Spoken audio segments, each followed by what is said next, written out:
Hello and welcome to the One People Show.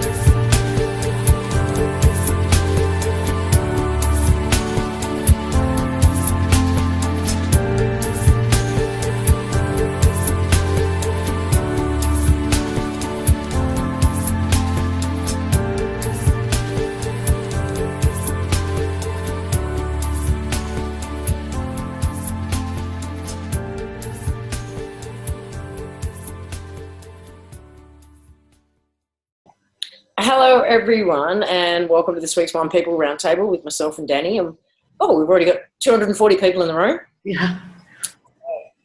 This is the OCD edition. The OCD edition. Listen. Yeah. Yes. So what everyone seems to want to discuss today is the conversations that Dee's been having with Stan the data collector from Sphere Alliance via Denise. Yes. And the two of us got together and had the third conversation together. I've just hit publish on YouTube. I'm about to hit publish on my website, but I'm going through the chat log and I'm just taking out just the answers. Oh, see, I didn't even do that. I have all the answers. Someone amalgamated it. I should just publish that too, I guess. I had a morning this morning where I was trying to get my shit in gear this morning, and I didn't even post about the show tonight until about 2 hours before the show, when I went into the Unfuckers room and everyone was like, is there a show? Is there a show? And I was like, fuck, I forgot again.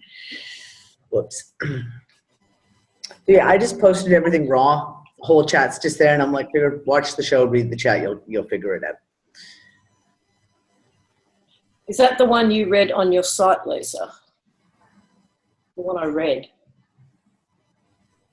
I'm not sure what that means. Linda. Sorry, you just have to do yourself. Yeah, I'm done. So, where do you want to go with this? Oh, I don't even know where to start. I don't know where to start. I found it really, the conversations have been very illuminating. And for me, especially after last night's show, it kind of set some of my previous thoughts, my previous theories, maybe set them a little more firmly for me. Such as? Well, what we talked about this morning, that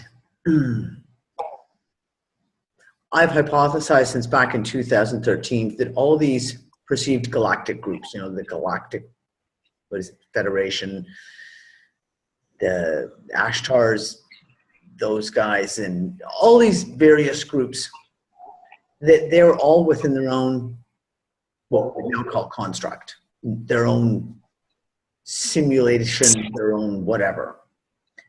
And that most of them don't even know that that's what they're in. And where there may be these savior memes playing out, and I hate using the word savior meme, but we'll just say, just to get a point across, we're like with the Galactic Federation or whatever they're called, we're coming to rescue you type thing. They don't have all the data. They've never had all the data because their experience is about whatever it is that they're playing out. And after the conversations that we've had with Stan, it really kind of solidified for me. It's the same thing with the Sphere Alliance, that they may think they have it all worked out. They may have their own data, their place that they're coming from, but it's incomplete. And there was certain things that Stan said last night that really, really, and the big one at the very end when he said about there's nothing left to be done. You have to do anything. It's not up to anyone to do anything, and it was just like, oh, that just feels so not right. Just felt, and I mean, in the chat, it was amazing to watch everyone in the chat go, wait a second. We've heard this meme before. Haven't we heard this meme before? It's all done. don't have to do anything. I don't know. Okay, well, back in, 2015, when I first started looking into the whole flat Earth thing, that led to, flat Earth for me was an open door to so much more. And it very quickly got beyond shapes of terra firma. Yeah. And one of the things was ETs of any description. Yep. Now, I've spoken to enough people now who have had abduction experiences with greys, as an example, who at some point have had the image of the grey drop like it was, in fact, a holographic projection. And there's a human behind it in a bloody military outfit or a lab coat or something.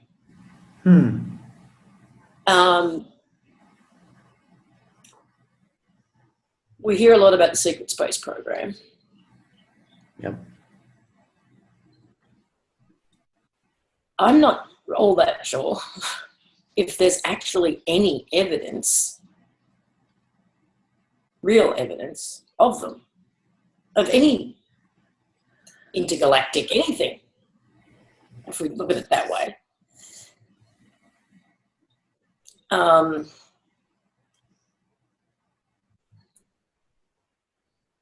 A lot of what we see up there flying around can be tracked back down to Earth-based military or secret space program. Absolutely. A lot of these channelings and contacts, I think, can be tracked back to military. Some of them, and definitely. Targeted individuals. What have you seen with your own eyes, Rob?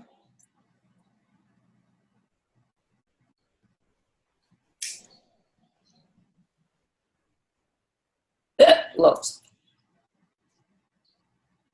The same with I me. mean, I've seen Grace myself. I had an instance with it. I was just going to ask you that.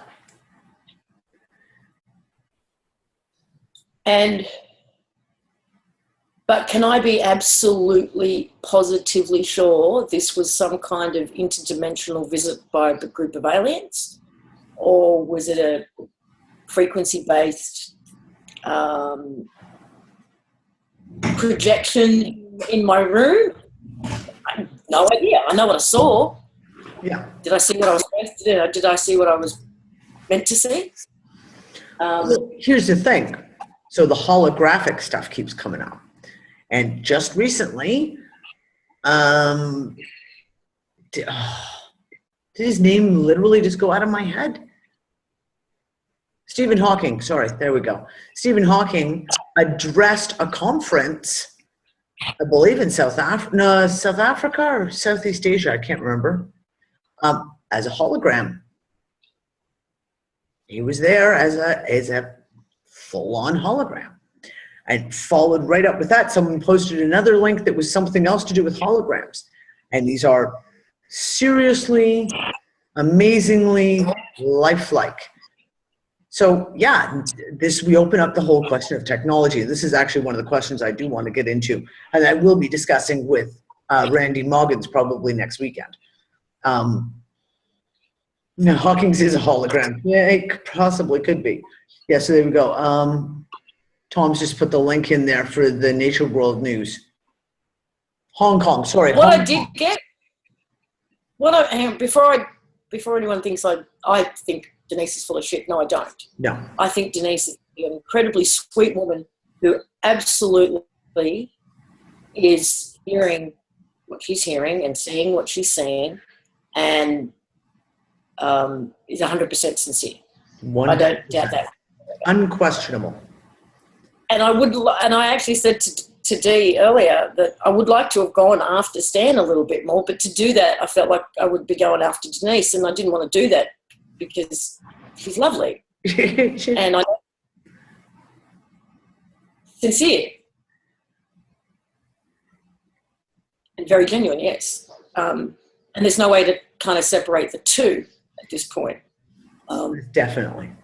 It's difficult. Yeah. But I may just touch on that subject. I'll be chatting with Denise at some point in time tomorrow. I said I'd give her a call, and maybe I'll lay that on the table and say, look, I really need to kind of dig in. So know that I love you, and this has nothing to do with you. We're just talking to Stan.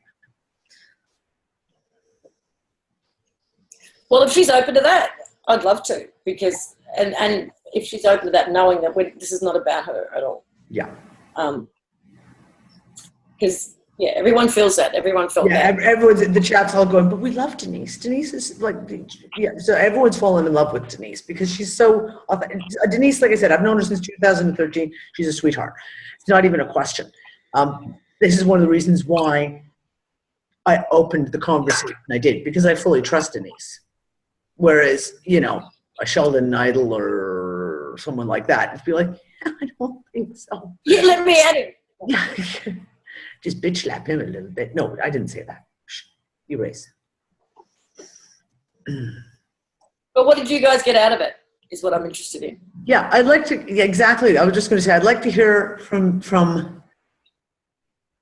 the OCD group. Because there was like, what, 150 people on the call last night, live, so.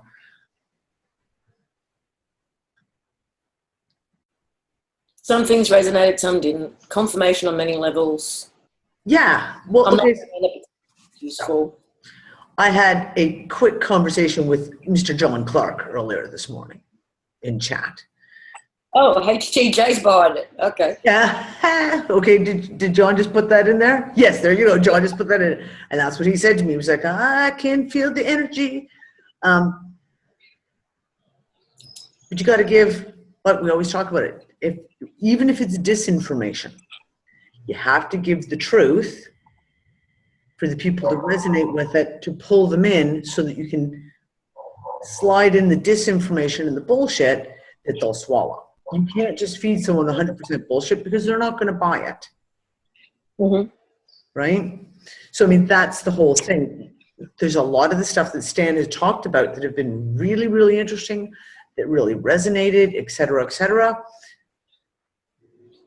But there are those pieces, some of them, and you just go, yeah, no, you don't. You don't know anything, or sorry, you don't know everything. They might like to think that they have the big book of knowledge for everything, apparently. But no, that does not resonate. LMH is bullshit detectors, exactly. There are, it's interesting how much is coming out now. I do find it interesting how much is coming out from so many fields about the hologram construct. 2015 we were calling it a hologram, but construct is a better word, or the holodeck. The holodeck. But it's everywhere now, and which is great if it is. Everybody is starting to see it for what it is and coming to the same conclusions. It's just more and more confirmation. But like you say, there's a certain amount of truth and then there's a certain amount of bullshit all wrapped up. The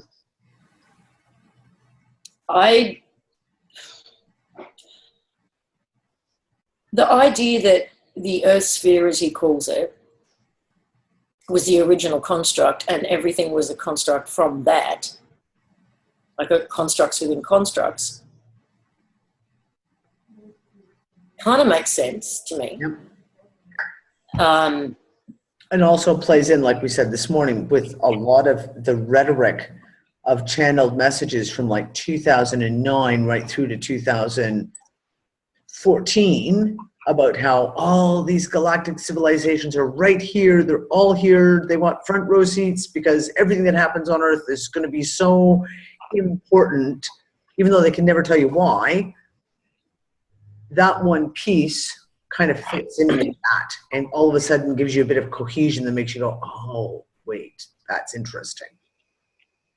Yeah, I mean, we've been told for many, many years that all of creation is basically, on the edges of their seat, hanging here and looking at what's happening here.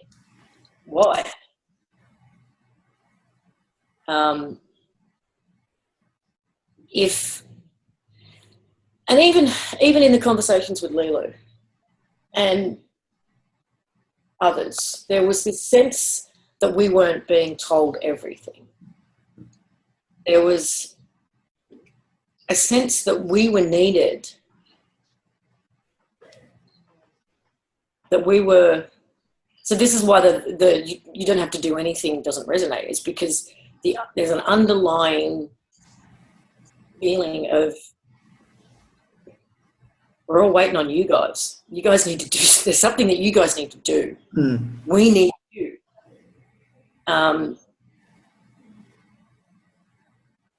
So the whole sit back and we'll take care of it just doesn't work. And when I look back and at all of the things that I know about the things that people have done, just average, everyday people who are quietly working away in the background, doing the energy work, doing the spiritual work, all of their lives. You're not telling me that none of that has amounted to anything. It's gotten us to here. All right, Suzanne, do you want to unmute? Hold on just one second, because several people have asked, what does Lilu think about Stan? There's been no communication with Lilu. Lisa hasn't been able to communicate with Lilu in ages. So otherwise, we would have asked immediately.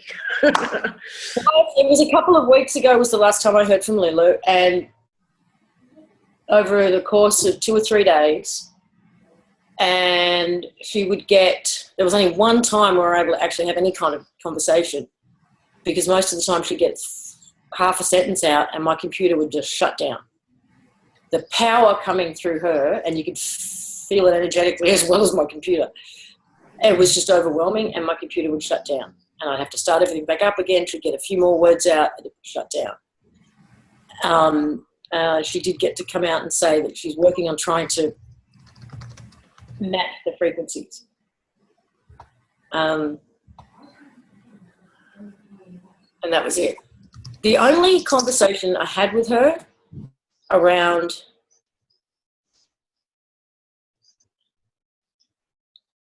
that is true. Dana, you heard correctly. Don't know. Was asking about the Palladians, I think it was. The Palladians, yes, it was the Palladians. And it wasn't Lilu, it was Moira. Asked about the Palladians, some piece of information that they'd sent through by somebody, and she went, I've never heard of them. I've never heard this word. And she said, hang on, I'll go and find out about it. And she came back and she just very carefully said, do you trust these Palladians? And I went, I don't trust anything, so what do you got? And she said, what did she say? That they are like a fifth, I think she said a fifth dimensional. They're inside the construct, they're part of the construct, our construct, and that they are harvesters, and they harvest the heart energy via hope. Oh, well, that would make sense considering they've been channeling their hope spiel for, 30 years now? If not more? What's his name? Yes. The guy, come on, famous. He's written the books. The Palladians landed and the Palladian woman. Billy Mayer, thank you. That's Palladians too, right? So, I mean, we're talking the 70s. They've been, you know, peddling that hope. What about Lily?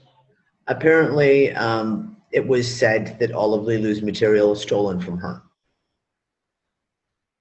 Lily said that? Apparently. I'm just repeating what someone said in the chat. But Lily was convinced, didn't agree with anything Lilu said.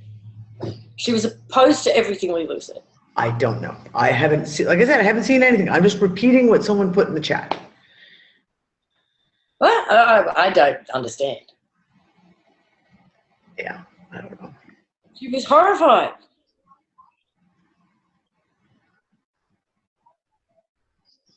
Oh, I know. She's like, yes, I have. I've heard she did a video and addressed me, but I haven't watched it.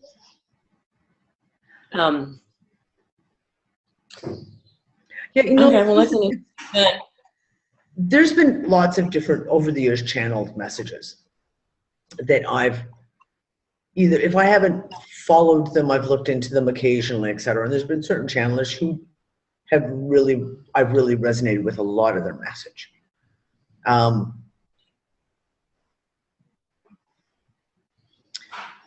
it's interesting.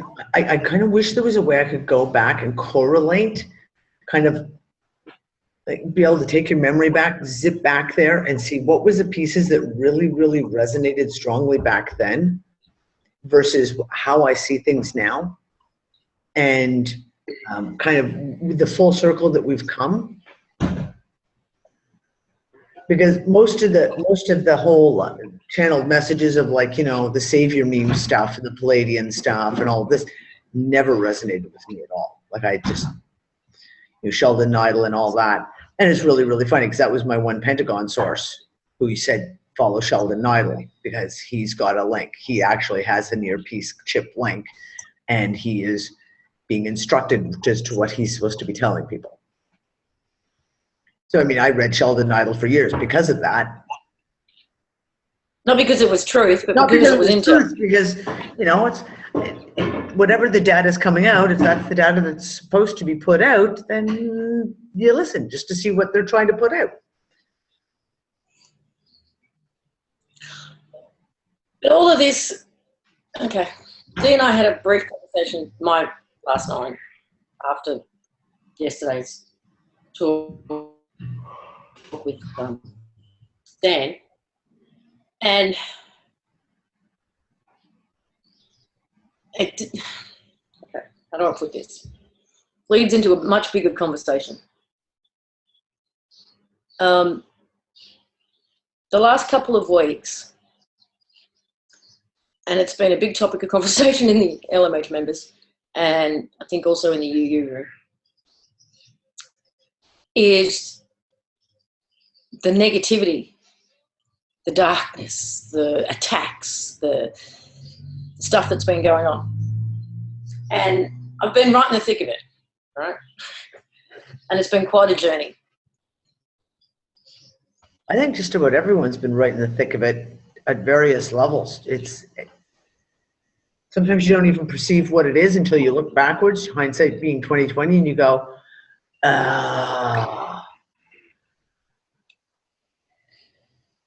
But it's brought me to a place that was not comfortable to go through, and the conclusions were not all that comfortable, but it, you know, required having a good hard look at myself. And probably not going to be nice to hear, and it may push buttons.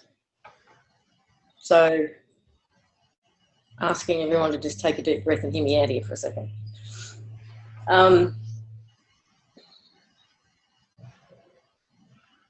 Now, when was it? Beginning of 2015 is when we kind of broke out of that whole, well, Dee and I did, broke out of the whole New Age deception bullshit thing and really looked at it for what it was. Again, a whole heap of truth with a nice little tweak.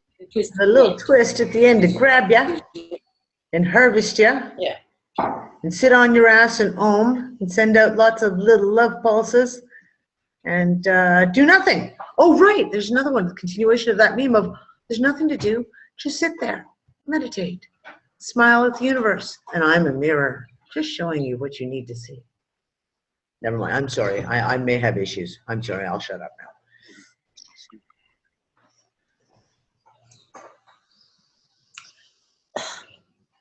Okay, getting back to, I have to start from the beginning. We have this construct. This construct was run by a conscious operating system. Is the best way for me to put it. I don't want to use the term AI because it's not. It's conscious. There's a consciousness. No, AI is a buzzword term that's been loaded and programmed. So just, yeah.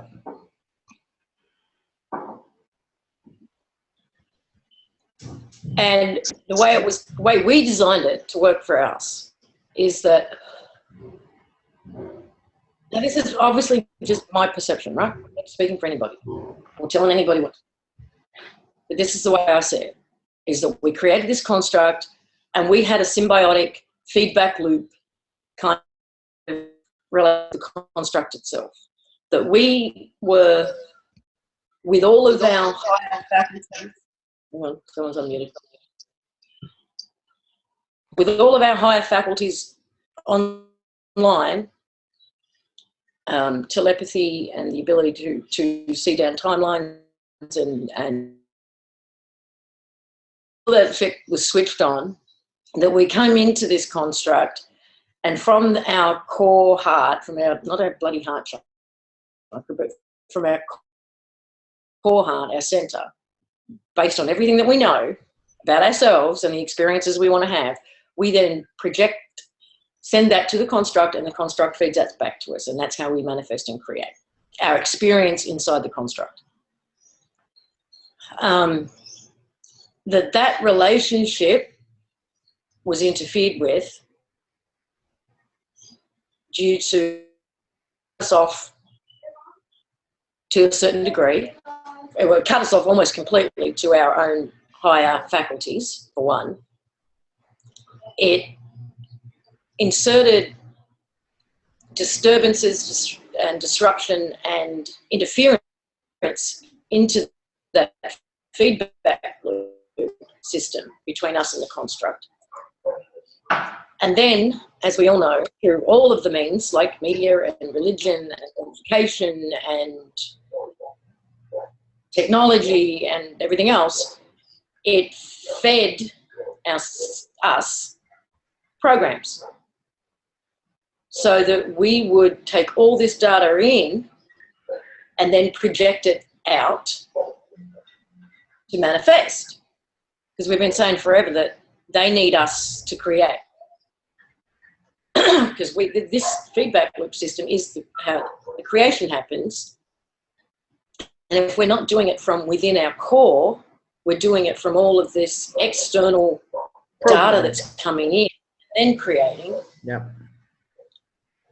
And even when the whole law of attraction thing came out too, that was a twist on it as well. Mm-hmm. Now, I believe that that tech is gone. It's not gone, it's down. It's not working anymore. Okay, sorry. Can you, just define that tech. I just want to make sure everyone's clear. What do you mean by that tech? The tech. The interference. Interference. That's what I want to make sure you were. The tech that was interfering, the tech that was producing the virus, I believe that's been taken offline. But what we still have is like the gas that's in the tank. Yeah. Right? It's not, the little virus factory is not producing anymore, but there's plenty of it still throughout the whole construct and throughout the whole system. Yeah. And as people are going through this process that I've been talking about, the veil process, the awakening process, they're disconnecting more and more and more and more and more. And we've been saying that the pool of people that they have to draw on for harvesting is getting smaller and smaller and smaller. It will get to the point, yes, where it's pretty much running on fumes. Yeah. So we do have what we can call negative energy. We can call it the virus. We can call it darkness. We can call it evil. We can call it duality. We can call it all these things. Yes, they can harvest the bots, is what I feel. It's kind of scrambling right now to be fed. Resources. I'm starving. Resources. Can I have some resources? Yeah. Hey, could that have been part of the whole D-Wave thing? Reaching through and grabbing resources from other... Yeah, possibly. We're running out of resources. Tap into another time dimension to do it. I'll take the McDonald's takeout window in Earth 4, please. I don't care. I'm that hungry.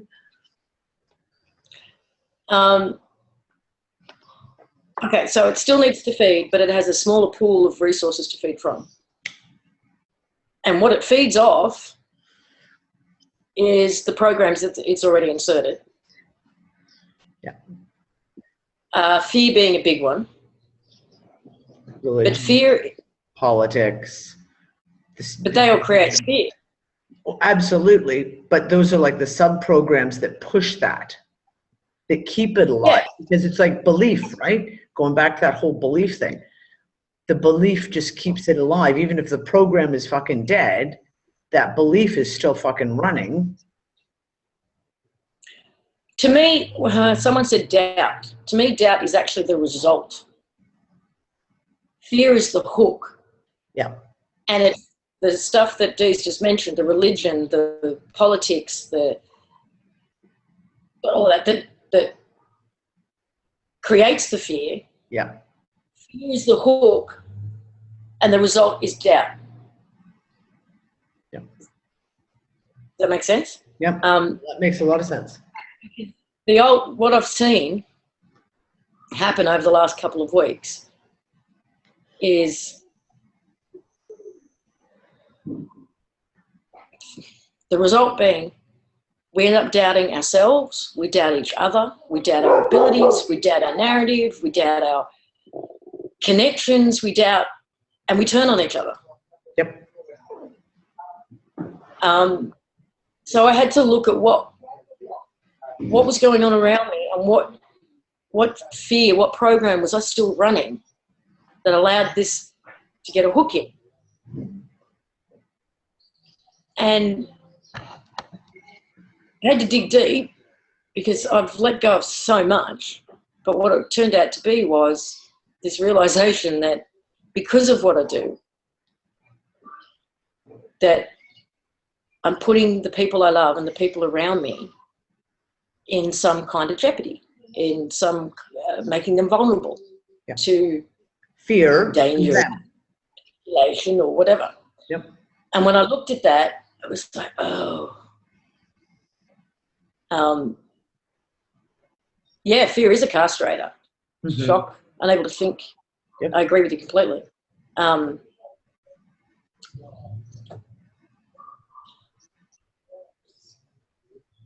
Yes, it is my fear, which is why, I guess it's why I wasn't one of the ones being, I mean, I was via people being attacked, but I wasn't the one losing my shit and attacking others, or, but it was happening to those around me, and they were projecting where it was coming from, and some of them were directing it at me.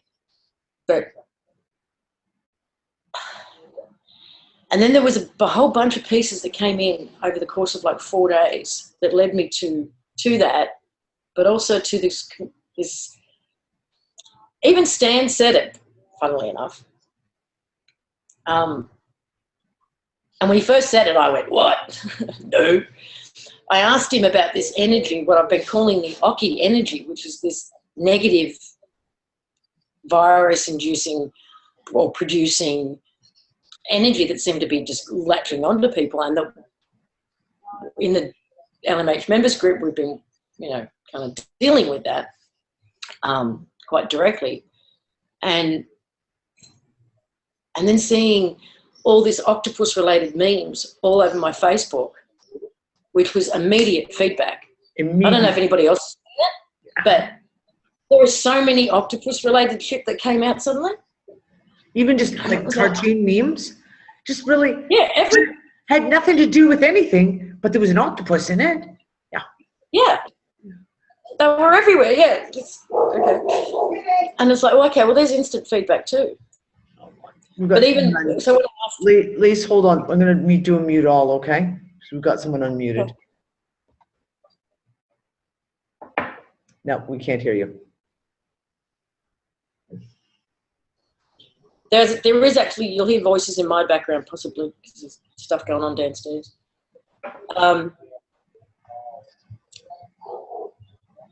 When I asked Dan about this octopus energy, he said it's negative, it's neutral. Yeah. It's all about the receiver and their perception, and then how they express it. If they express it negatively, then it's about them. I was like, no, it's not. Was my first response. Nah. Same with mine. Hey? Same with me. I was like, oh, yeah. But then that was one of several things that came in, and it made me take another look at it. So if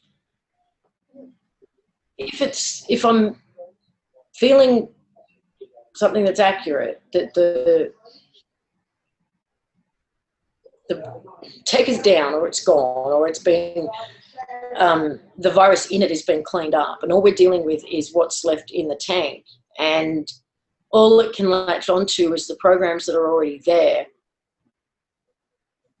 And based on, in my experiences since Christmas, of the waiting room and that sphere coming in, and I mean, it's putting all of this into, one final kind of conclusion here. Then I had to take another look at it and go, okay, maybe it is. Because there was a while there while the waiting room felt like a practice room in terms of practicing manifestation. It felt like a clear screen to just project all of my programs onto and just see them for what they were and start dropping them. And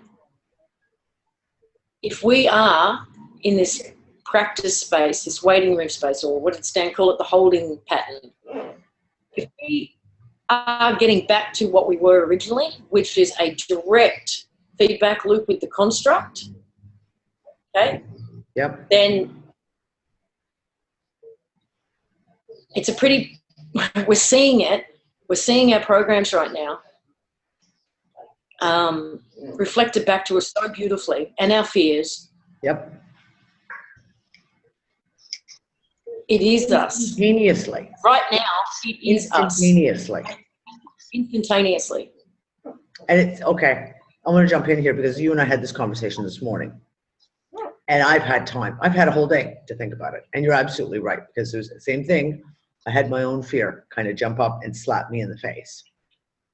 And when I was able to sit back and look at it and look at my responses to some of the situations in the last few weeks and the play out of a lot of different things last week. Like last week, I don't know about everyone else, but it was a week of fucking insanity last week. Just like being in a whirlwind, right?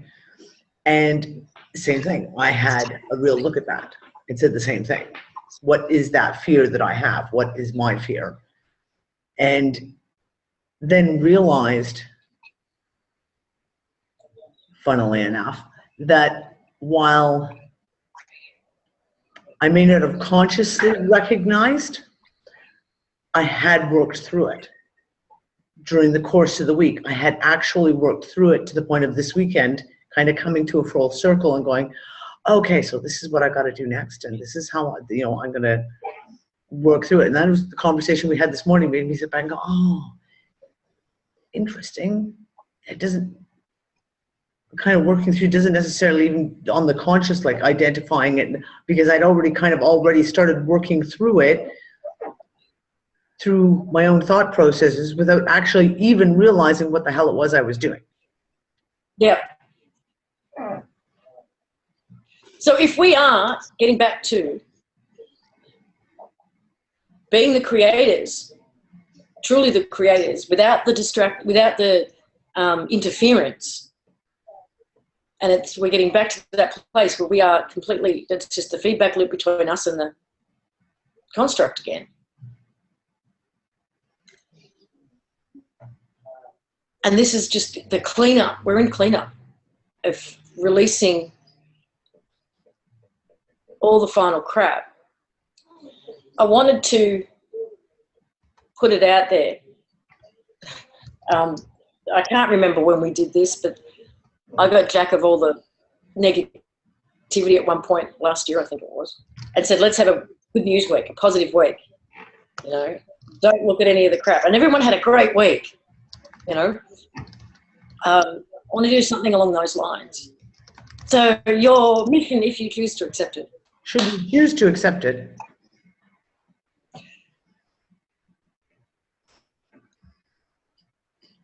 Own everything for the next week.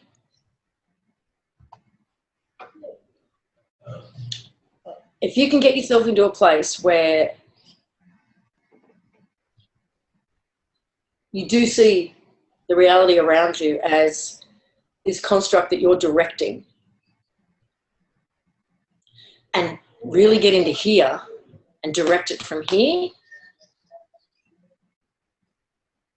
and have an experience that way. And the hard part is going to be to own everything that shows up.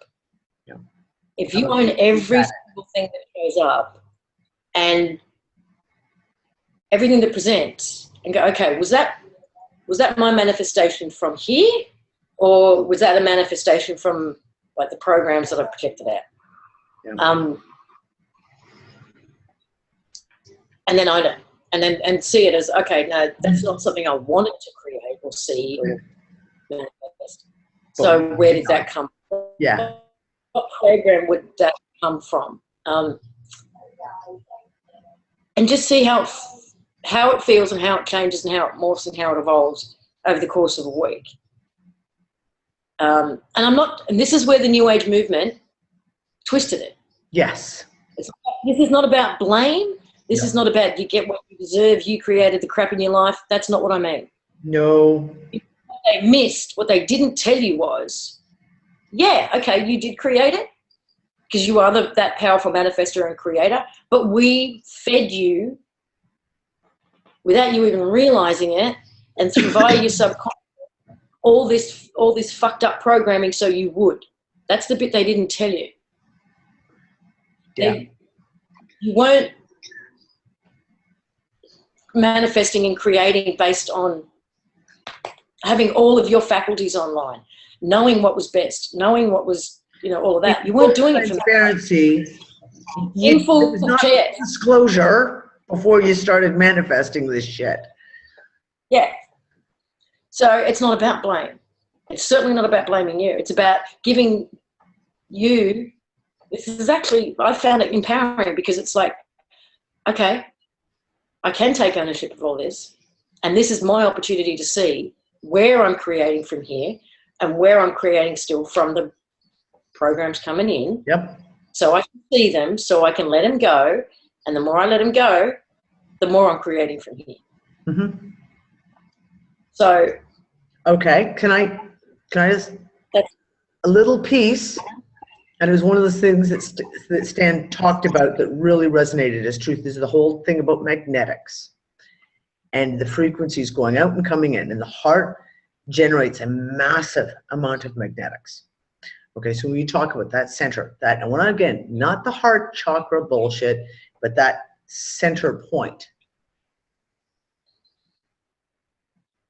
If we talk about what we need to do to change all of this, we kept saying, well, what can we do what can we do to make this go a little faster?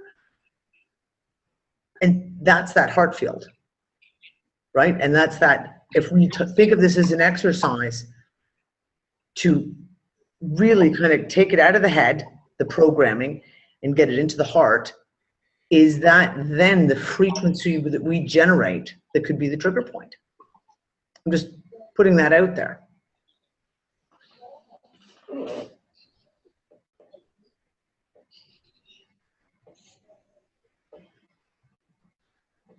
It can be as simple as someone said, how do you get rid of the fear that's telling you you're falling back into the new age bullshit?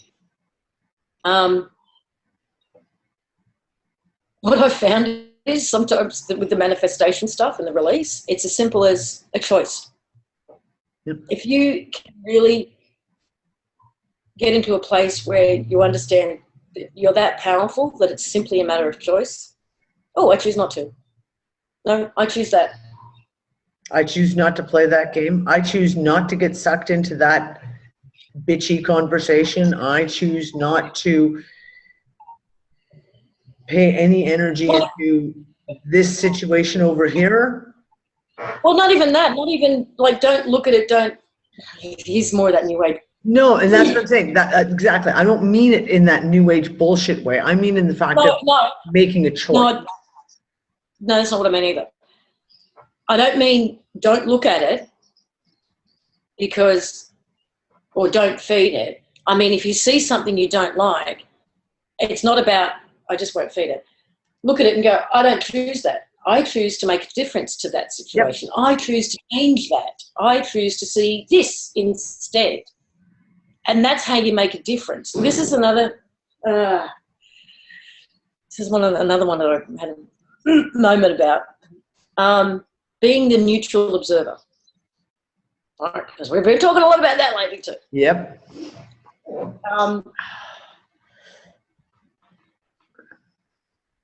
Being the neutral observer, the place I've come to with this is you need to be in a place of neutral observation when you're taking the data in, so that you're not reacting to it or bringing bias to it or bringing preconceived ideas to it or bringing your other already established programs to it. Yep. Be that observer while all the data's coming in. Wow. Once the data's all in, at that point, you do need to make a fucking choice, and you do need to take action. Yep. So otherwise, you are just a data collector. You are just Stan, the data collector, and you're not having an effect. You're a waste of fucking space. You're just breathing, taking up oxygen and data otherwise. Because we are creators, we are manifestors. So what is the point of being neutral all the time, in observer mode, all the time? If it's not to take in the information and then do something with it. Yep, I agree. No, I agree 100%. From a place. Making a conscious choice, though, that's exactly it. Like you've taken it in all neutral so that you can look at it from that neutral stance, and then you can figure out the pieces that are here and the pieces that are here, and then when you're moving forward, you can put your passion into it. You can do what your heart tells you need to do, knowing full well that you have all the data that you needed to collect. Yeah, I think being in observer mode is really important while it's all coming in. Yeah. It's really important while you're making a choice. Yeah. So that you aren't reacting. You aren't. But at some point, you do need to make a choice. Absolutely. Yes, I want to see that. No, I don't. Yes, this is what I choose to manifest. No, I choose to manifest this instead. Yeah.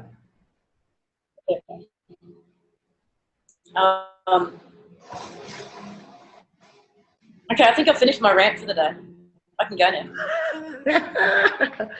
Lisa's all ranted out now. She's all ranted out. Actually, it's only for 5 minutes. We know this. No, I completely agree. And this is the thing is, you made a comment. Oh, fuck, I don't even know if it was earlier on the show today or if it was yesterday or if it was this morning in our conversation because, really, time. Totally fucking irrelevant.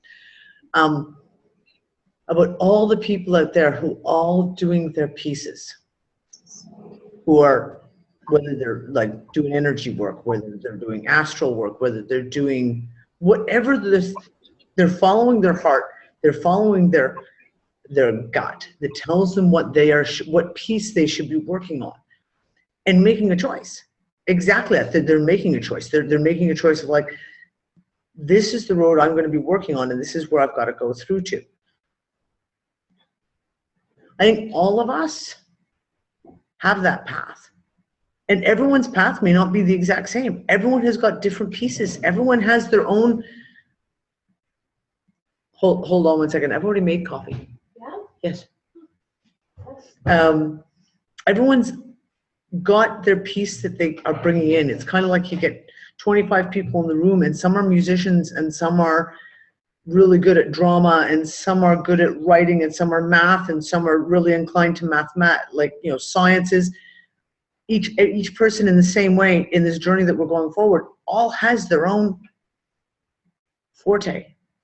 And if you follow your heart and make the choice, I think that's what makes the difference. And that's where I so disagreed with Stan when Stan kept saying, no, it's all done. It's all done. There's nothing to do. You don't need to do anything. That was such a screaming one. No, sorry, I don't agree. There's a question, but I don't understand it. If these programs are so disrupted and corrupted, why should we react to them? I don't think we should react to anything. But no, we don't want to react to any of them. That's exactly it. You can identify them. Can you explain that question a bit better for me? But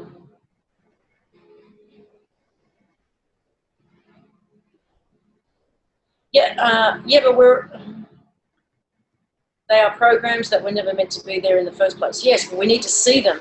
Yeah. You can't do anything about something you cannot see. Yep. You need to see it first. You need to acknowledge it and let it go without reacting. Here's the thing. How many of us, okay, I want to put this out there. This amazing 257 people who are here right now. How many people in the last 12 months have come face to face with at least one thing that they didn't even realize they were holding on to as a belief structure? Has anyone not? No. Look, everyone, yes. Because you may not see it, and then something brings it to light. Yeah, well, 12 seconds, someone wrote. Because you see it, and once you see it, you recognize it. And once you've recognized it, you can make a choice. And you can say, holy shit, I can't believe, wow, where did that fucking little belief structure come from? Wow. And then you're conscious of it. And the next time it comes up, you're like, yeah, I saw you already. No. I choose to do something differently, or to respond differently, or to act differently.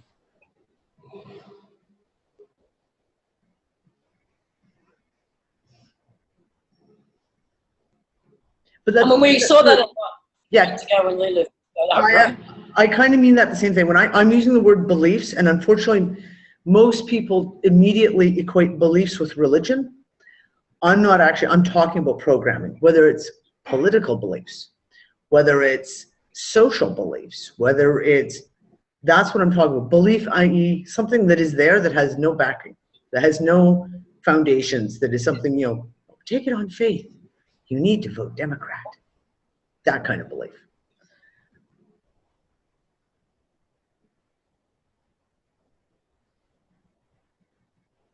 I mean, every time we do react, it's because there's a program there.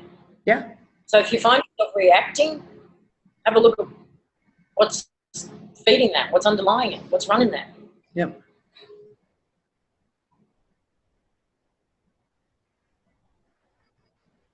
But it takes being able to recognize it. It takes being able to recognize it. And there's a lot of people out there, especially in the last couple of weeks since I did that really big, long-winded post about beliefs. What was it, in the Unfuckers Room, like 2 weeks ago? And I've watched and I've observed, and there's a lot of people out there who are still in that place of being, oh, I've moved past it. I don't have any beliefs. And yet the very next sentence will say something that you look at and go, but isn't that a belief? You just said something that's a belief. You know, right? Do you recognize it in yourself? I just remembered that someone had something they wanted to say earlier on, and we've got a couple of hands up. So, okay. Who was it? Susie? Suzanne? One Yeah, of it the was me. S's? Hi. Hi there. Yeah, thanks for remembering. We kind of got sidetracked. I saw your name go past in the chat. I thought, oh, that's right. Yeah. Well, I had something pretty exciting happen this week, and that was I was taking my kids to watch their brother play hockey, and I wasn't going very fast, but I hit the speed bump and I loosened the mud flap and it was grating. It was really annoying, and I was like, "Oh, we got to deal with this." And my son got out and took it off, and we went to hockey, and it was a great night, and they won their game, and then the next 2 days later, I was driving the same road, and I noticed that the speed bumps were gone. And I distinctly recall thinking to myself, "Oh, I wish they weren't here." Like, but we're all laughing, and just I had this fleeting thought that I wanted them gone, and they were gone. And so then I talked to the kids about it, and I said, "Okay, I'm pretty sure this happened, you guys. They were in the car with me, in the van with me." So we drove it again, and there's definitely no speed bumps on that road. But on the lower road, there seems to be more speed bumps than there used to be. Slide down the road somehow and place themselves in another place? I'm talking cemented right into the road speed bumps that are painted, you know. And the ones that did, they've been there for like 15 years or something, hadn't they? Yeah, they've been there forever. You know, I remember when they went in, and everyone hated them. But the only thing I noticed was that there seemed to be more potholes in the road, but there was no speed bumps.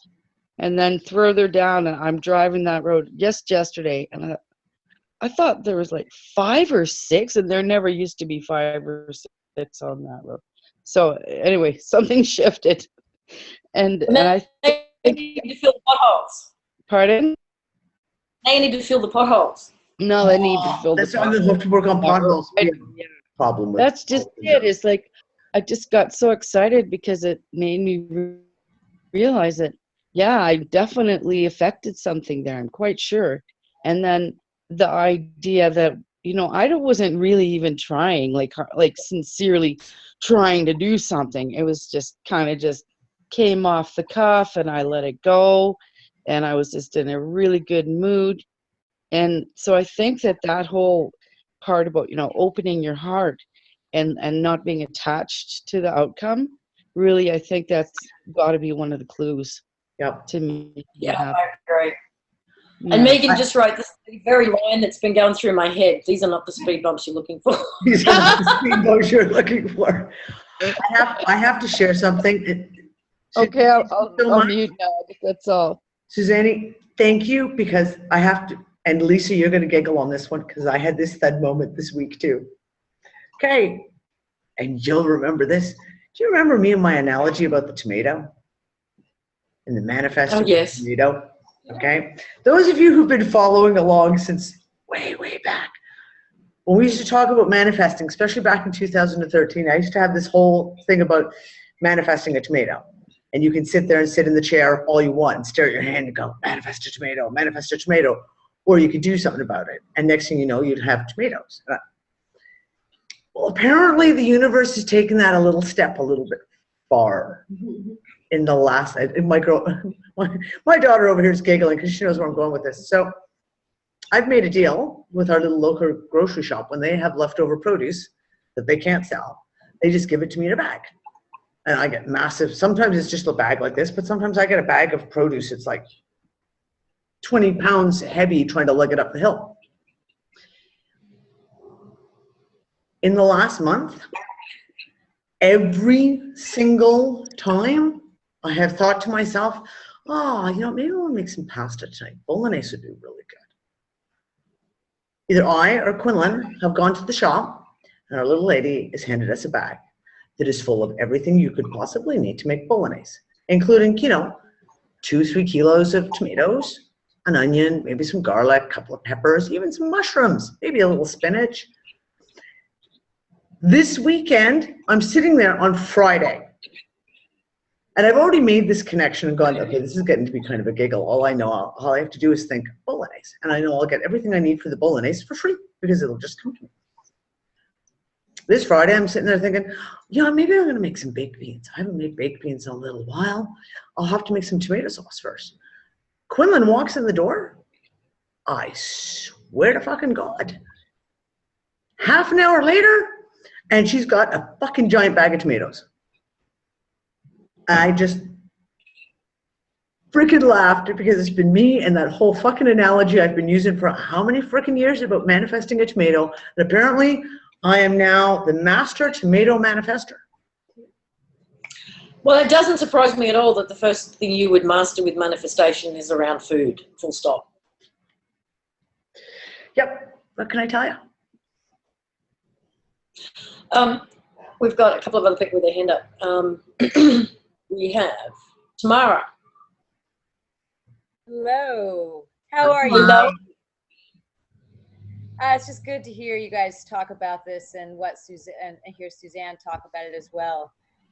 This is so great because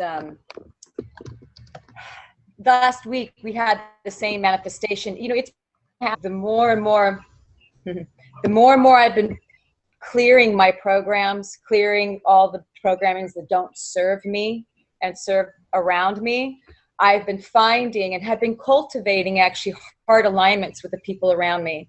And as a result of cultivating those heart alignments, so many things, boom, boom, boom, boom, boom, have just fallen into place. And I'm literally surfing the wave right now. I'll give you an example, just one. I have like 30, and it's been really showing up heavily in the last 3 months, heavily.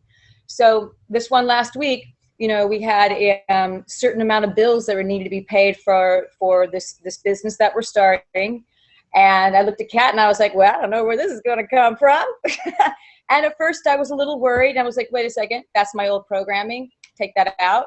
I'm not even worried about it because you know you're on the right path. Yep. You know what you're doing. And you know that I've already seen the places, I've already seen the evidence in place to show me I'm on the right path. Kat picks up a book, my partner, she picks up a book, she opens it up, and in this folder, there's $1,400. What the fuck? Okay, not even joking. Right, okay, so I'm in charge of the tomatoes. Tamara's in charge of the cash.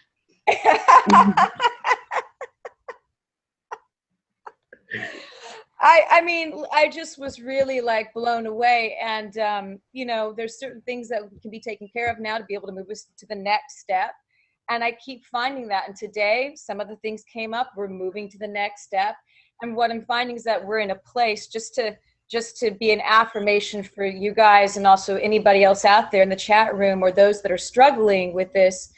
You know, you just have to get out of your own way. Love yourself as you go along and commit to the kinetic energy and heart alignments that you make and just go for it because really, I mean, there might be for some people, you know, there might be some more for you to go through because there's more layers for you to go through, and that's okay. Get there because I'm telling you on the other side, it's amazing. And that's it. So thank you. Thank you. Thank you, Tamara. And you can expedite this process. You can actually kind of leapfrog along a little bit and miss a few steps by just, even if you, I get messages all the time from people saying, I don't think I'm in the waiting room, you know, I'm somewhere else. Well, put yourself there. Just imagine you are. Just imagine you're in the waiting room in this space and you are having a direct, symbiotic feedback loop relationship with the construct, with your environment, with everything in it, and communicate with it. And you can feel it. You can talk to it. Because if this is a construct, this is a hologram, and there is an operating system for it, and we look at it all as code, then that code's in everything. It's in the walls, it's in your computer, it's in your car, it's in the road, it's in the trees, it's in you, it's in your neighbor, it's in everything. So it's just talk to it and love it.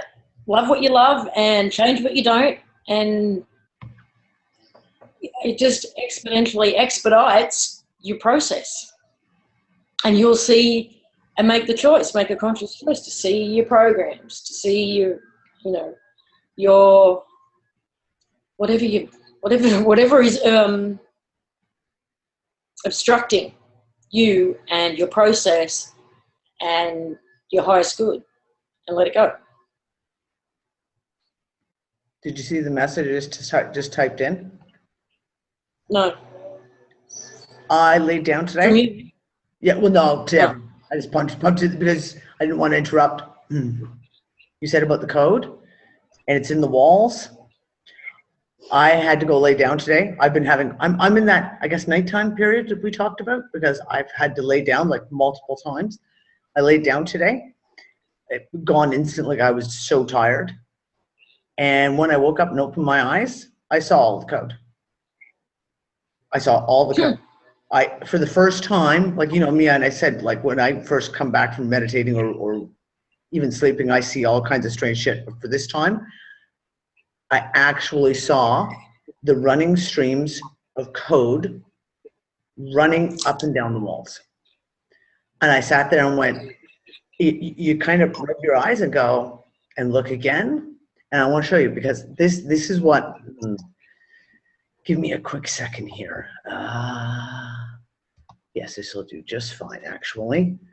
This is so close to what I saw. It was freaky. Because when I saw it, it just immediately. Come on. So, you know my new banner for Removing the Shackles? All these kind of colors that are here in the background of the wall, breaking through the background inside the mirror, behind the glass. Yep. It was all in these colors, and it was just like how you see these numbers here, but it was just ones and zeros. All I saw were little lines of ones and zeros, and that was it. No letters, no nothing, just these ones and zeros, and it was exactly in all of these kind of colors that I see, that I put here in this background section, the very pale pinks and blues and greens and yellows. And I've never seen that before. That was the first time for me today. Boom. And there wasn't anything spectacular about the nap. I wasn't even trying to meditate. I was going for a nap. So yeah, that was a real like wow moment for me this morning.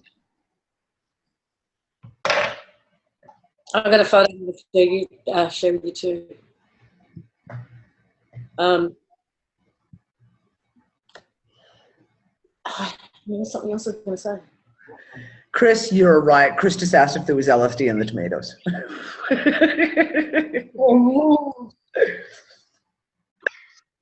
Oh, sleeping. Yeah, talk about that. Yes, yes. What talk about that. If time is so malleable right now, and if time doesn't really exist in the linear fashion, if we are in this space of no time, if it's not experienced the same way here as anywhere else, I seem to be in a cycle at the moment of 4 to 5 days where I don't sleep. I'm still awake at 3 a.m., 4 a.m. going, I've got to get up in a couple of hours.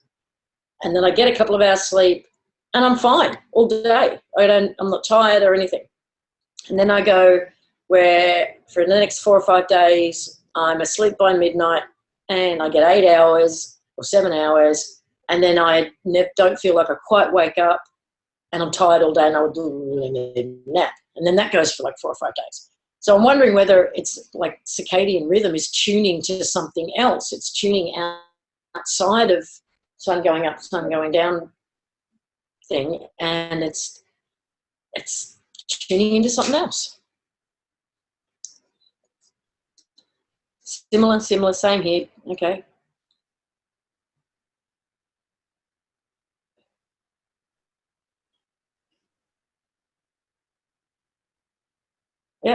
What are people having? You're muted.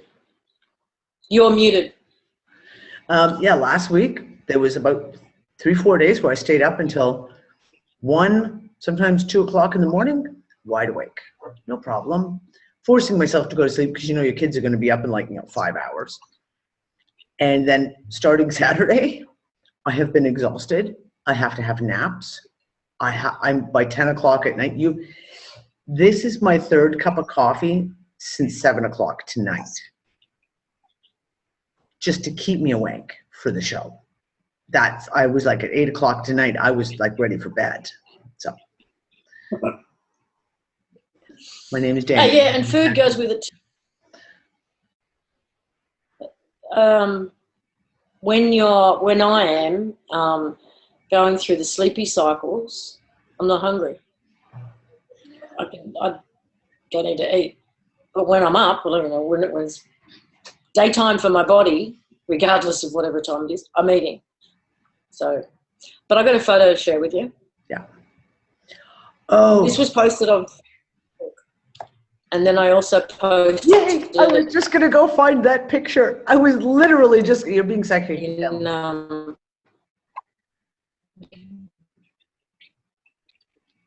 Somebody asked the person who posted it what it was, and he went, a purple thingy with a rainbow on top. I love this picture. It's awesome. Love this picture. I literally showed it to all my kids. It is a phenomenal picture. And I just wanted to walk through it. Didn't you want to just? How cool is it? Didn't you want to just step through it? Yeah. Like just, I'm running. Tell me where it is.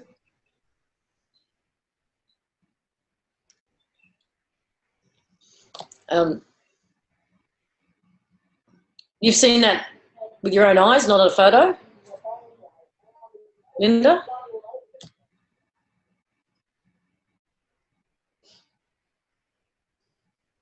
I don't know. It was somebody shared it on Facebook, but it wasn't their photo. It was somebody else's photo. So it's just been shared around.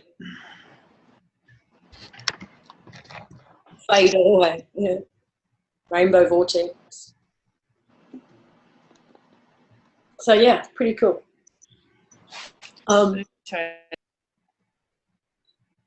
Natasha? No, she might have muted herself. Okay, we've got Claire's got a hand up as well. So Claire, you're unmuted. Okay, hi. Can you hear me? Faintly. Can you hear me? That's better. Better? Okay. I have a story from when I was 18 years old. I was in college and I was doing acting, and I felt I was a scatterbrain and an airhead, and I wanted to know the essence of my being so I could be a better actress. And so I kept meditating on, I wanted to get to my essence. And through a series of experiences I had, which are too long to go into detail, I had a dark night of the soul, experienced extreme fear, and just surrendered to the fear and went into a dark vortex, into like a circle of a dark vortex, and just let myself go. And the next morning I woke up and my whole life changed. And the veil was ripped away, and I felt the deepest, most profound love and peace in my heart, and connected with the whole earth and everything around me. Everybody looked to me like monkeys. They all looked like they were, not connected to their soul being, but their faces were like, pasted on their heads. They weren't really connecting to their beingness. And people kept like surrounding me and coming to me, and all I knew I had to do was just be honest and not try to change anybody or do anything. But it was the most profound, most beautiful experience. And every once in a while I would connect my eyes with someone who was where I was, and it was like we knew what we had to do kind of thing. It's like just be there and anchor the energy. And it was so amazing for like 5 days. I mean, I could talk to animals, I could communicate with trees. It was just like really being outside of the construct, but within it still. Sort of like where we'd all like to be, in that natural, pure environment. I ended up like going home at one point and couldn't really deal with the craziness around me and said to my mother, please take me to a neutral place. Ended up being put in a mental institution, and that was like, and then drugged until I was a zombie. But afterwards I came out of that, and I had, you know, for a long time it was very hard for me, but then I subsequently was, you know, sort of deadened. But then I had those same experiences again 3 or 4 times where I would wake up, you know, after doing this kind of energetic work, trying to find my essence. And I haven't really gone back to that place for a long time, but I know it exists and I know it's there. It's just that I can't really, and that's my constant thing, is finding my essence. You know, when I meditate or go to sleep at night, that's the one thing I hold on to, because as you were saying, it's beyond the heart chakra. It's beyond the chakras. It's the essence of the beingness. And I just wanted to share that experience. And I know that, you know, that is a possibility for all humanity. And when I see people around me every once in a while, I get a glimpse of that kind of other reality, and I know I'm there again, but it doesn't last very long. So I just wanted to share that. Thank you. I just kind of had a thought, because we've gone back and forth about the concept of bots, as much as I hate that word, background people, etc. And what Claire just said about people with a mask, but it's not connected. They're not connected to themselves. I wonder if that could be what we have been calling bots. People that are so thoroughly disconnected from their self that it becomes just like a veneer. There's just like this fake mask. It's not real. It doesn't feel real. It doesn't look real. And that's why we grasp, we kind of, that thing about it's not real. Maybe they don't. Maybe it absolutely is. And it's just that they're so disconnected. Well, the interesting thing is I had deep, deep, deep compassion for everybody. I loved every human being, whether they were bot-like or not. And but also everything was hysterically funny to me at the same time too, because it was sort of like cosmic humor. Although I wouldn't laugh at anybody, but there was so much compassion and so much love. It was just incredibly, incredibly beautiful. That was part of it. And that sounds interesting, Danny. I think that might be part of what you find as background people. That might be part of it. Just a complete disconnect. Yes, because they are there and there is their soul inside, but they are not connected to it. They're not connected to their awareness. That's really interesting. I used to call them monkey faces. I don't know if we're gonna find that it's a one answer fits all situation, because that could well be the case for, you know, hearts of beings who are just seriously disconnected. But I do know people who have that energetic gift where they can see the soul essence of a being. Yeah. And not all people in human form have that human source. Yeah. I'm sure There's that other things in there. Yep. So humans have a particular light.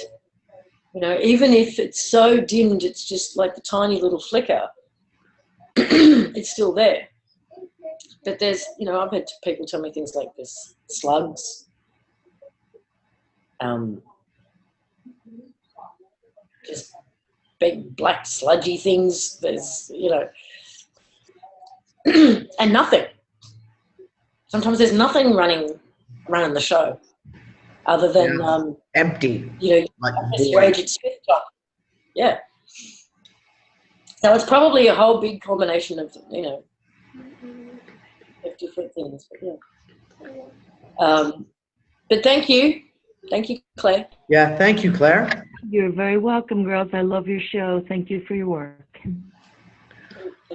And Peter, I think, has found the picture. I see he's got his hand up. I want to see this picture. Peter, hi. And the question is if he can unmute himself again. Yes. Can you hear me now? Yes. Yeah. Okay, I always forget which way to flip this microphone.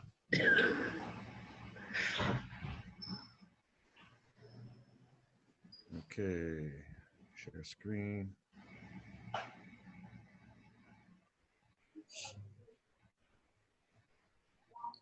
Can you see that? Oh, there it is. Yeah. So that was one piece of 4 pieces.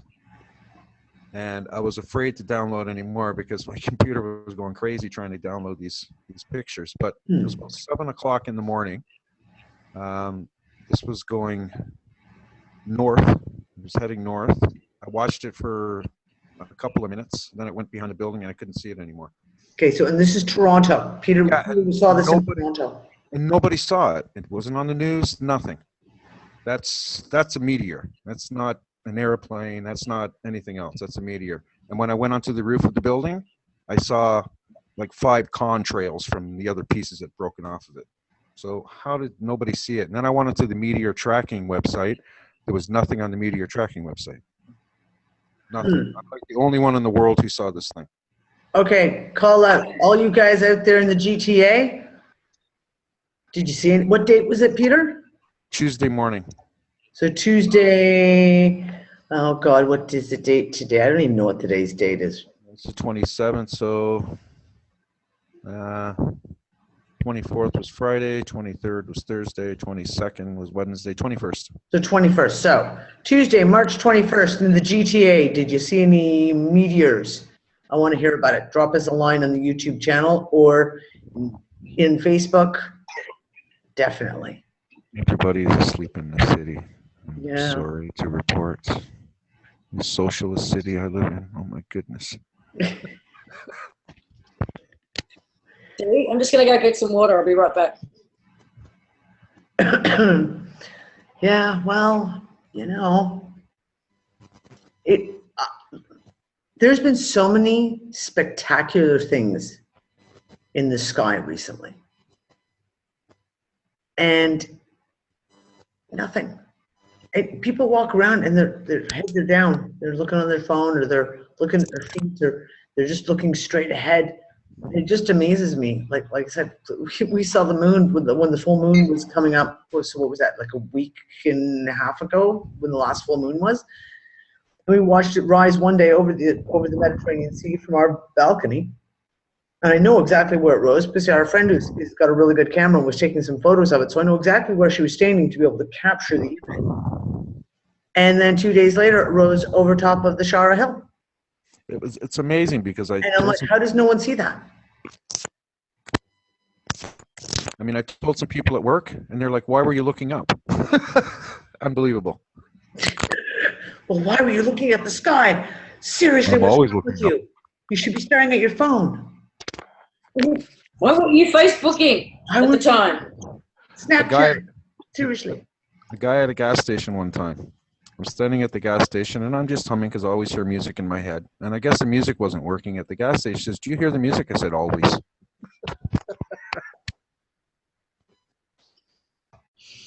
Bye, ladies. Thank you, babe. Peter. Thanks for going to all that work to find that picture. I never give up. Never. I think I just muted you, Dick. Okay. All right, we've got Earl. Earl, you're unmuted. Don't mute the D. No, mute the D. Yeah, so so last night a weird thing happened. So I was thinking about one of the videos that I watched on YouTube. It was a 2017 prediction, like a show on the radio that was recorded. And they were talking about this year would be the fall of religion. Like religion's gonna fall. So after the show, I go into Facebook and someone posts a thing in Young Fuckers, and it's about how this group of this priest is trying to like build some kind of a complex or something. And so he's in Israel, okay? So they're in Israel, but they have to do archaeological findings for stuff and all that. Well, they come across the body, the coffin or whatever of the first pope. Oh, I just read that today. I just read it today. Yeah, and it's so they also find these papers. They, and it's about, Horace, like it has about Horace and these other, Mithras. people that were like what Jesus was supposed to be like. But there's nothing about Jesus. Wait a minute. Isn't that the stuff that was all covered in zeitgeist? Yeah, it was covered in zeitgeist, but this brings it out even more because now we have more tangible proof. See, I've always, in my mind, whenever I read the Bible, it's like, okay, how can you have this guy going around healing people, doing all this, having these big, people around him, like the Sermon on the Mount, and how come there's not more information on this dude? Like, you would think there would be this information, plus when he was crucified, the Romans and all that. You would think the Romans, they would keep a record of this shit, But there's nothing, I've never seen anything about, oh, here's the Roman papers. It's like, if I die, I get a death certificate, and a tag on my toe, I think, whatever, I don't know. But I'm just saying, like, to me, it never made any mental sense. It's like, plus to me, I've always had a problem with, okay, 2,000 years. How long can paper or whatever they wrote on, about Jesus? I mean, plus, given the fact that what was written about him was 70 some odd years later, it's like, did you write it there and then about the person? I mean, you end up being this old guy and being like, I think it was when he, we were on this boat, and Peter came out, I think Peter came out of the water, and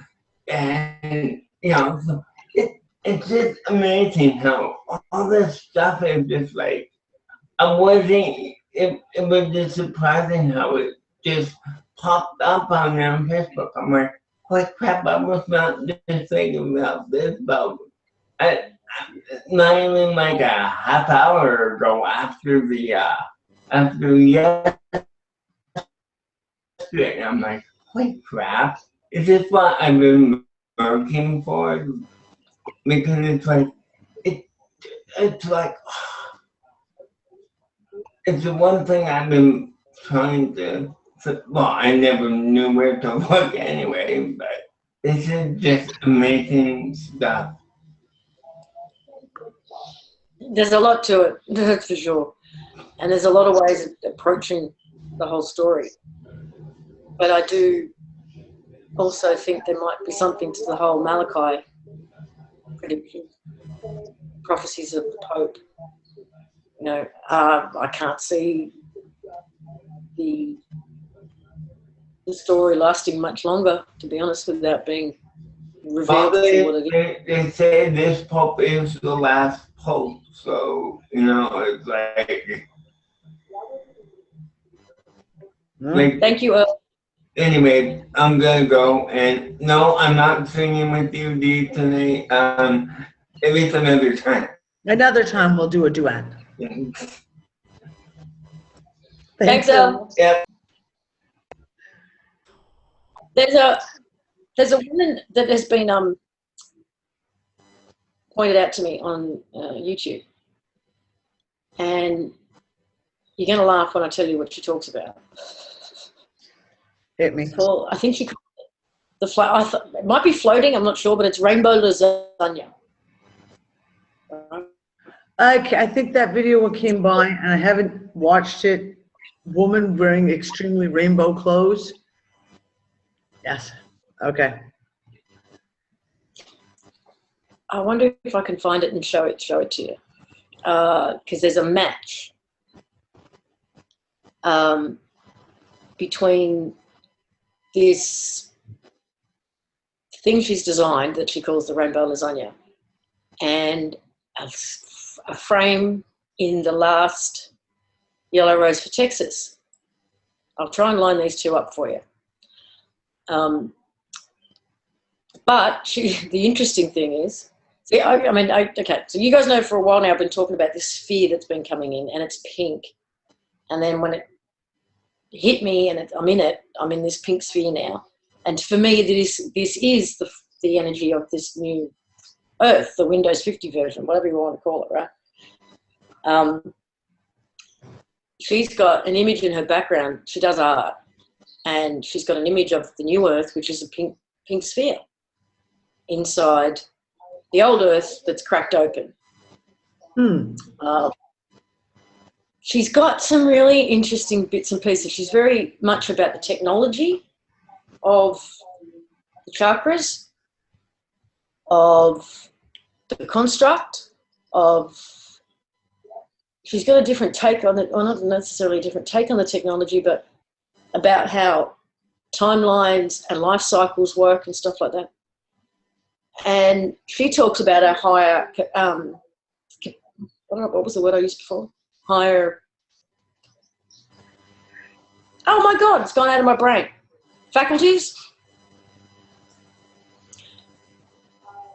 She uses some new age terms, talks about ascended masters in the sense of, okay.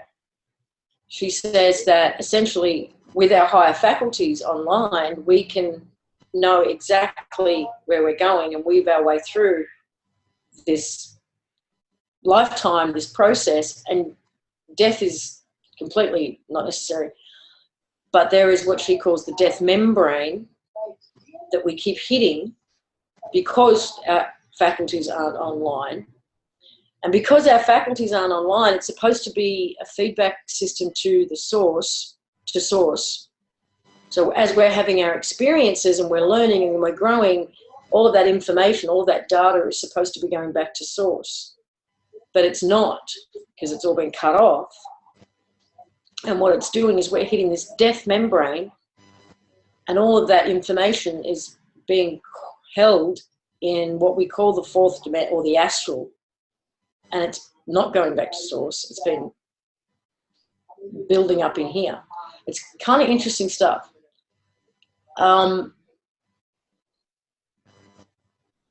Well, her definition of source is just whatever created us. Wherever that pool of energy, that it's not a being, it's not a creator being, it's just I don't know, source of energy. But let me see if I can find these two and line them up so you can see what I'm trying to say here.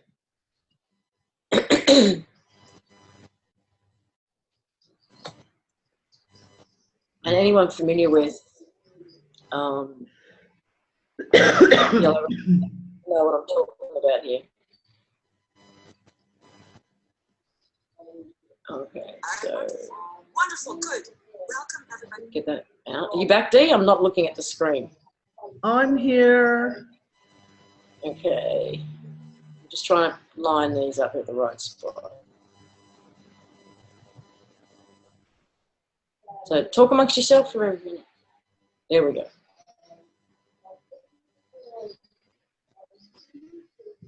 There's one. And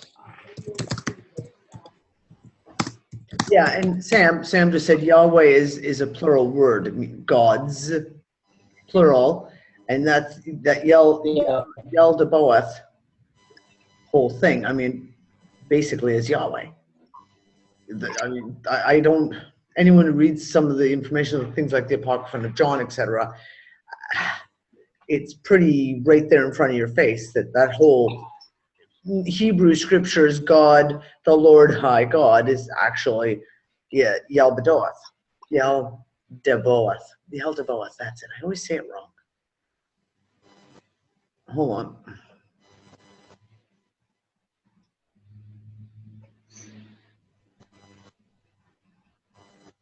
Okay, I'm going to share screen. Hold on, I've got...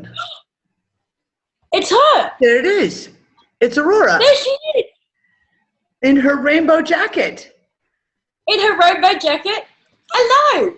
I was just about to show... Oh, okay, this is too funny. I didn't even know you were there. Okay. You're muted, Aurora. You muted Aurora. But I want, before you talk for a second, I just want to share screen and show people the comparison between your rainbow, what do you call it? Rainbow lasagna, and the clip that's out of Yellow Rose for Texas. So 1 second. So this is out of the gist of it from Yellow Rose for Texas. It talks about these funnels things. And it's what I thought of as soon as I saw Laura's video and she's showing this. Ah.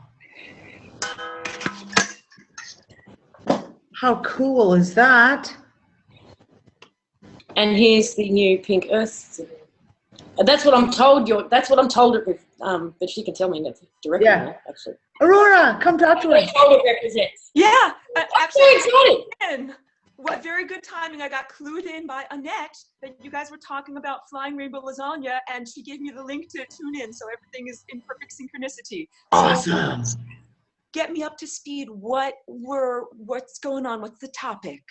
What was? Well, I was just introducing people to your videos, and because I started watching them last night, the Full Spectrum Human webinar 1 and 2, and as soon as I saw your rainbow lasagna on its side, and went, I've seen that kind of thing before, and as far as I know, the pink in the background of there is your representation of the new construct or the new earth that's coming in. Is that right?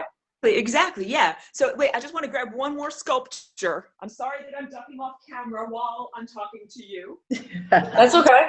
That'll make it. We do this all the time. Not a problem. This is the toroidal shape like a donut or a torus that Earth's magnetosphere and our own energy centers ordinarily has. Right. And when that's what, like, you can't see the details, but that's what Earth is splitting apart. And when we add another dimension to this shape, it kind of makes this inner convergence point vibrate very quickly, and it turns into this shape. And this is happening not only in our own bodies and on a genetic level, because when DNA is supercoiled, and supercoiling means ordinarily, if you think of it like a thread or a yarn that's been twisted together, if you keep on twisting that thread, eventually it becomes a chromosome. But at one point in the crocheting together of the DNA, it makes a torus shape. And you can make your DNA jump up and down and create this flying rainbow lasagna shape. And the importance of this is that every time you add an additional dimension, you add an additional degree of freedom. So we gain the capacity to rearrange our timelines and rearrange our DNA as we are doing this. This is, I understand that this is what the pole shift actually is, that it's not simply a switch or reversal from north-south to south-north, but that it is like a turning inside out. The special qualities of this shape is that the inside becomes the outside and the outside becomes the inside. So if we define as outside the surface that faces the room that we're in, and inside the surface that faces the interior of the sculpture. And if I hold this up to my camera, if my fingernail is now on the outside of the surface, but now it has gone into the inside of the surface, and now it's on the outside again, and that keeps going around and around. It's like a Mobius strip. I was just going to say, like a Mobius strip, there's an inside and outside, and they're both one and the same. You got it, you got it. That this shape has a very clear delineation. If it's like a stretched balloon, the outside surface of the balloon and the inside surface of the balloon can never communicate. They're two different realms. And this is really the shape of time. The past and the future in our present configuration do not communicate, and we are living on the surface of the balloon. That's the present moment now.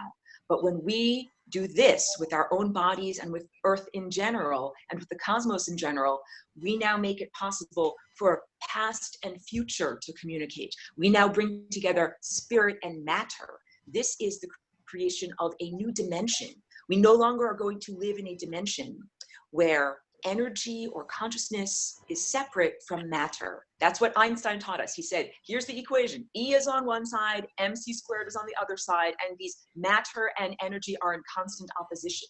This is the shape of non-duality. And it means, when I said outside and inside and outside and inside, that's our interior realm. Your interior realm of thoughts and emotions and desires and feelings communicating seamlessly with the exterior realm of other people, seemingly hard-edged objects. What we're really understanding is that the observership, the question of quantum observership, what happens when we look at the uncollapsed waveforms of matter, this is fully claiming ownership of that we no longer understand the world as a separate narrative story that we're experiencing. We now understand our minds are writing and creating the narrative while we're submerged within it. And it's a very empowering idea, because it's not like we are destined or fated to have certain events. It means we can now have like a pencil with an eraser. We can erase out the things in the script that we don't want. We can write in the things that we do want, and it is being genetically empowered. So we can erase out disease. We can erase out aging and decrepitude. We can even erase out death, because it's my assertion that this membrane here, that is like the boundary of that area of this sculpture, it's like the interstices or the lower astral realm or the place where you go in between lives. And that flowing membrane of death is not an inevitability. That when I draw this time field, ordinarily I draw this little simplified diagram that is like these two sloped sides and then a series of lines that go up towards the sloped sides. But there's always that gap at the top. That gap is the place that goes to the convergence point at the center of this sculpture. And if we can make our minds and time trajectory in this direction, instead of going in this direction and hitting the membrane of death, if we go in this direction, we become a seamless, integrated loop coming from the source, coming into the material world and returning back to the source. We don't have to hit that flowing membrane of death. And that's how we were designed to live. We weren't designed to come here into the physical realm and get cut off from our higher consciousnesses. So the source is this central convergence point, and it's also the 0th dimension. It's a dot. It's the place where all possibilities and all probabilities and all matter and all energy and anything that has ever existed lives there. And it's the 0th dimension because it does not require any amount of information to describe the position of a point there. Everything is there. Everything in our whole entire world is there. It's a very magical place. So it's not to be confused with transhumanists' singularity, which is, a social experiment.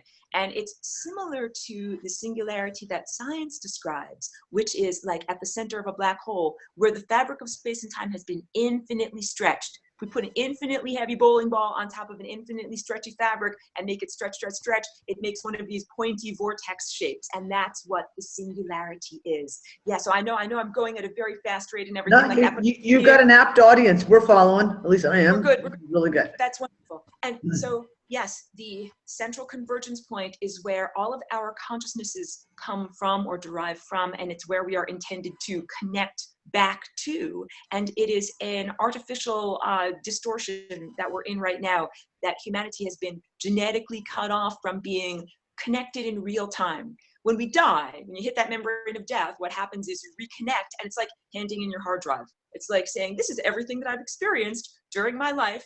And I'm sorry I couldn't broadcast it when it was relevant, but here it is now. And that's not the intended format. We were intended to be in the physical realm and still be connected to our source that is broadcasting to us. So this is my solution. And it is a way to rearrange your energy field and your DNA and reclaim access to all of those higher faculties to get reconnected. This is a way that you can jump up and over any obstacle. So if we look, if it's gaining another dimension means gaining another degree of freedom, we'll do the second dimension into the third dimension. If I'm a little ant and I'm like, I'm walking along on the second dimension, I don't have wings, I can't fly, and I hit some obstacle over here, there's nothing I can do. But if I can gain the third dimension, then I hit the little obstacle over here and oops, I can jump up and over it and then go all the way on my journey. Or I can stay right here and I can bend reality, fold the fabric of space and time over to me, and then I can do what I need to do. So we, as experiencers of time, are stuck to the flat surface of time. Yeah. We get up in the morning, and then we have our lunch, and then we have our dinner, and we can't jump directly from breakfast to dinner. We have to do all of the intervening steps. But when we gain an additional dimension and gain an additional degree of freedom, we can either jump off the surface of time and fly to where we want, or fold space and time so we don't have to jump at all, and what we want comes to us. And this experience is not necessarily a transformation of your physical body, it's a journey of your consciousness that you can now integrate with things that are from a long time ago, things that will be in the future. And all of this folding of time and space is necessary so that we can have a real-time conversation with beings that are very, very far away.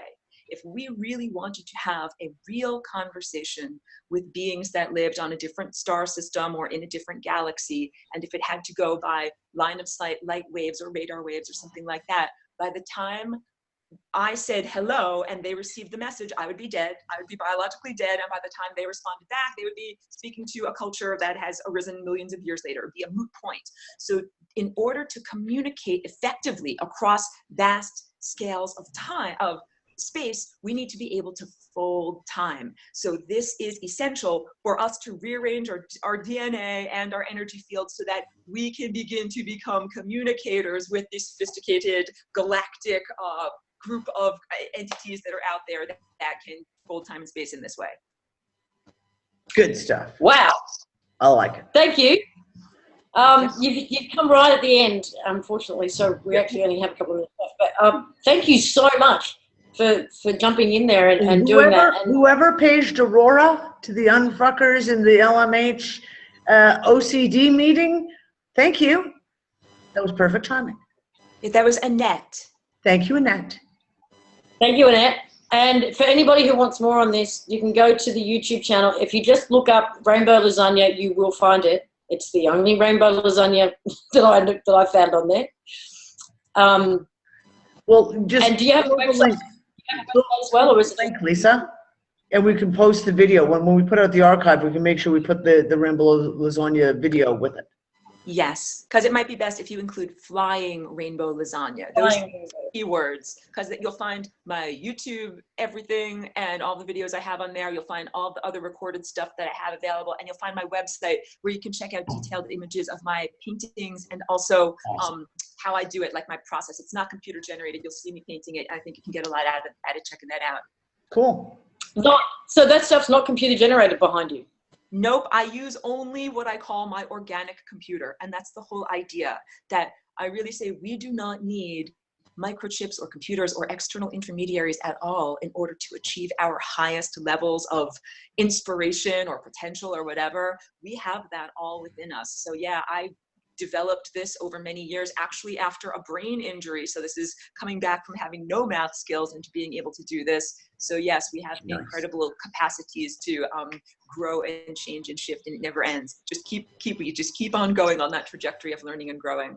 And Mad Tom has just dropped the link in. So there you go.